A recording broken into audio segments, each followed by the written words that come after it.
What's going on? The council wants to cut all these old trees down. What? They can't do that. I grew up around here. I had my 5th birthday party just over there. Well, you can say goodbye to them forever if the council gets their way. There's a spare chain if you want to join us. You know what? Screw it. I'm in. Chain me up, boys! Sorry, chainsaw guy. You're not getting anywhere near this one. These guys think they can do whatever they want, but there'll be no women's hospital on our watch. Sorry, what was that about a women's hospital? That's why they're tearing down these trees. They want to build a whole hospital just for women. It's nuts.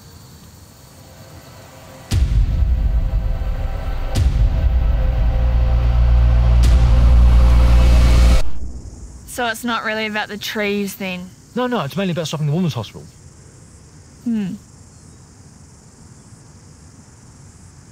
You know what?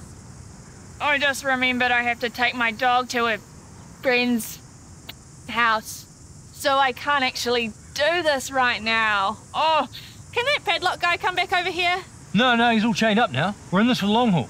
If you need a wee, just go on your pants. It feels gross at first, but you get used to it. Okay, guys, let's practice our chant. Ready? No women's hospital! No women's hospital! No women's hospital! No women's hospital! No women's hospital! No women's hospital on this particular spot. But yes, women's hospital somewhere else. Whoa, you're not going to show those to anyone, are you? From the New Zealand Herald. It's the biggest newspaper in the country. Oh, well, you should probably know that there's actually 2 separate protests happening here right now. My one, which is just about the trees, and then those guys' one over there. I don't know what theirs is about. I haven't really been listening. So you don't want to save the trees? Well, no, I do. It's just more complex than that. Look, it's really simple. All of us here, chained to these trees, believe that women shouldn't have any rights, okay? Okay, great. We just need you to shuffle around a little bit so we can get you all in the same shot. Well, how about 2 separate shots? One of me, of the tree, by myself, and then one of the involuntary celibate doing this. Hi, it's Britt. Yeah, I'm at the park. I think you should get a camera crew down here. There's a woman at a men's rights protest. Be a whole feature. Women who hate other women.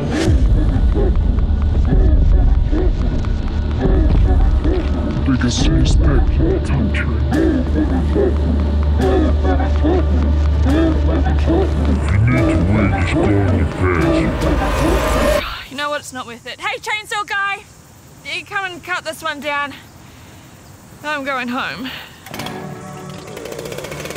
Direct action! What is it? Does it work? Yes! Roll the intro!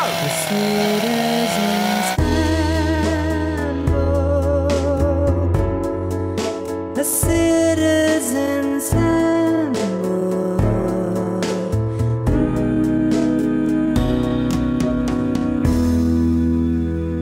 Oh, hi! And welcome back to the Citizen's Handbook, which you've probably realised isn't even a book. It's a video. Presumably by now you've either become a powerful person or pressured powerful people into changing the world and now everything's fine. Thanks! Or maybe that didn't happen. Maybe you didn't get into a position of power and the people in power won't listen to you. Well, what do you do now? Give up? Well, you could, and I'd still respect you for giving it a good go. But there is another option. You could always just fix the thing you want fixed, whether you've got permission or not. In activism circles, this more direct form of action is called direct action. Catchy.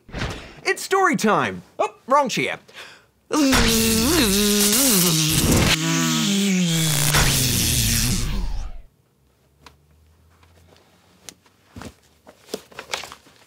Once upon a time, it was the 1960s, and France was testing its nuclear bombs in the Pacific Ocean, and they were like, "Hello everyone, we're declaring 100,000 square miles off limits because we're going to be doing a lot of very big explosions, okay?" So David McTaggart, who was a former chairman of Greenpeace International, was like, "Screw you, France, I'm gonna go to that bit of water to stop you from exploding your big murder bombs, okay?" And the French were like, "Okay, this is annoying to us. We are going to ram your tiny ship now if this is okay. You may die, but this is a risk we are willing to take."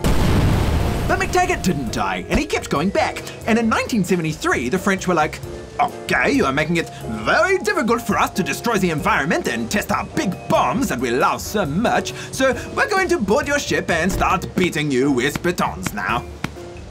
And a 19-year-old called Anna Horn caught the beatings with her camera, and everyone saw the photos and was like, "Hey France, this sucks!" Eventually, France became so frustrated that in 1985, 2 French spies blew up a bomb on a Greenpeace ship called the Rainbow Warrior. The ship sank and a man on board named Fernando Pereira drowned. But Greenpeace kept going. They launched a new ship called the Rainbow Warrior 2. This time it's personal, and all their direct actioning grew into a movement. New Zealanders are fiercely proud of the time they told France to piss off, and hating nuclear weapons has been a pretty big thing for us ever since. We took France to the International Court of Justice, we said no to America's nuclear ships, and we were one of the 50 original countries who signed the Treaty on the Prohibition of Nuclear Weapons. And a lot of that was inspired by a dude with a boat who decided to go where he wasn't supposed to go. The end. There's a long history of direct action in Aotearoa. When the New Zealand company claimed to own Ngāti Toa land, Te Rauparaha appealed to the commissioner and asked him to settle the dispute. That's indirect action. But while he was waiting for the commissioner to get back to him, some New Zealand company people turned up with muskets, and the people of Ngāti Toa were forced to defend their land. That's direct action. If the government suddenly declares that the land you live on has been confiscated, you've got 2 options. You can obey their orders, try to find somewhere else to live and run a campaign to ask for your land back, or you could just ignore their order and stay put. That's what Te Whiti-o-Rongo Mai and Tohu Kākahi of Taranaki and Te Aotearoa did. The settler government said to them, "Hi, all your land's confiscated actually, so we'll be taking that." And so Te Whiti and Kākahi founded the pacifist community of Parihaka, and politely disagreed. In 1878, the government started surveying the land for European settlement, and Parihaka went out, removed the survey pegs, and continued ploughing their land. The government arrested people and sent them to prisons in the South Island, where some died, but they just kept turning up, ready to plough. The movement kept growing, and in the 1870s, Parihaka became the largest Māori settlement in the country. If your goal is to keep your land, the direct action you can take is to not leave your land. At that point, the only way people can take it from you is by violent force. And you'd think that most people wouldn't be evil enough to do that. Unfortunately, John Bryce is not most people. On the 5th of November 1881, he led 1,600 volunteers and constabulary field force troops in an attack on Parihaka. The press were banned from attending the attack, but we do know that the police were greeted by thousands of residents of Parihaka sitting peacefully, with children skipping and singing. Te Whiti and Kākahi were arrested and held in prison for months before they even faced trial. The soldiers looted and destroyed most of the buildings and raped many of the women and girls. Without their land, the evicted people starved and were forced to take jobs from the very people who had attacked them. It's one of the worst things New Zealand settlers ever did, and it was the Crown that orchestrated the attack. And at this point, you might be thinking, well, I'm absolutely never going to engage in any direct action. This all sounds horrible. And it is. But there are 2 key outcomes of the actions of the people at Parihaka. One, it exposed the horrific nature of New Zealand colonisation. And 2, it provided a model of non-violent direct action that has lasted to this day. Historians have noted that Mahatma Gandhi learnt about the strategies of Parihaka, reinforcing his own theories of passive resistance. And here in New Zealand, occupation of contested land is still a vitally important strategy of effecting change.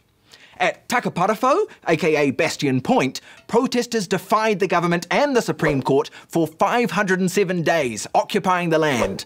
Until, again, on the 25th of May 1978, armed police turned up to remove them. But the protesters did achieve real victories. The Crown invented the Waitangi Tribunal, and Ngāti Whātua Ōrākei put forward a treaty claim. And 10 years after the occupation, they won. the Crown gave back the land, gave them $3 million, the equivalent of one Auckland house, and passed the Ōrākei Act, 1991, recognising their rights under the Treaty of Waitangi. Direct action can be useful in and of itself. If you never stop occupying the land and people stop bothering you about it, then good news, you won. But even if your direct action fails, it can form part of an overall campaign that is successful. Look at the occupation or reclamation of Ihumātao. While staying on the whenua is a key part of their campaign, that direct action is part of a campaign that includes many indirect actions to pressure people in power. The people of Makaurau Marae in the Ihumātao Papakāinga have been to the UN 3 times. They've lodged petitions, written letters to politicians, given comments to reporters. They've been to the Environment Court, Māori Land Court, the Tenancy Tribunal, the Waitangi Tribunal, and they're in constant dialogue with all stakeholders. And finally, of course, we're not telling you to break the law. We're just telling you that throughout history, people have broken the law and achieved their aims. But you shouldn't do that. I mean, people have done it and it worked, but you shouldn't. Okay? And I'm being told by the lawyers that I have to stop right now. Okay, ka kite, we'll see you next time. Okay, bye, thanks. Okay, quickly, move.